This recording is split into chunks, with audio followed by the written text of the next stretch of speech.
आपण आज आपल्या AWPL या संस्थेचा बिझनेस प्लॅन खऱ्या अर्थाने कसा आहे हे समजून घेऊया। हा बिझनेस प्लॅन करण्यासाठी आपल्याला लीगली डॉक्युमेंट काय काय लागतात समजून घेऊया। पहिलं सर तुमचं आधार कार्ड लागतं, नंतर तुमचं पॅन कार्ड लागतं आणि बँकेचं पासबुक लागतं।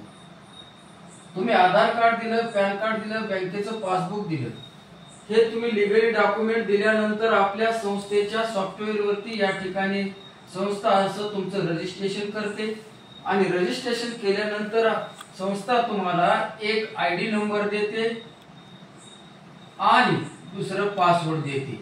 म्हणजे सर संस्थेच्या सॉफ्टवेअर वरती या ठिकाणी तुमचा आयडी निघालेला आहे आणि पासवर्ड संस्थेने तुम्हाला दिलेला आहे।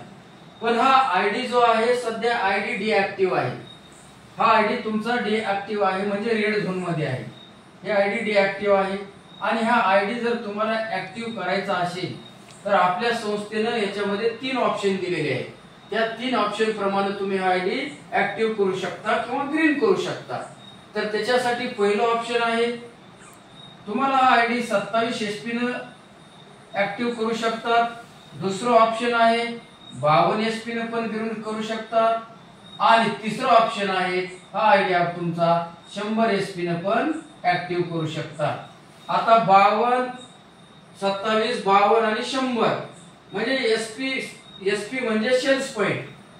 आता 27 एसपी ने जर आपल्याला आयडी ऍक्टिव्ह करायचा असेल तर त्यासाठी आपल्याला पहिल्या ऑप्शन साठी आपल्याला पैसे लागतात लमसम 4 ते 5 हजार रुपये।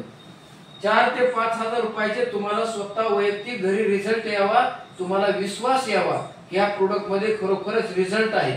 त्याच्यासाठी आपण 27 एसपी ने तुमचा आयडी ग्रीन केला, 4 ते 5 हजार रुपये लागले, हा पहिला ऑप्शन।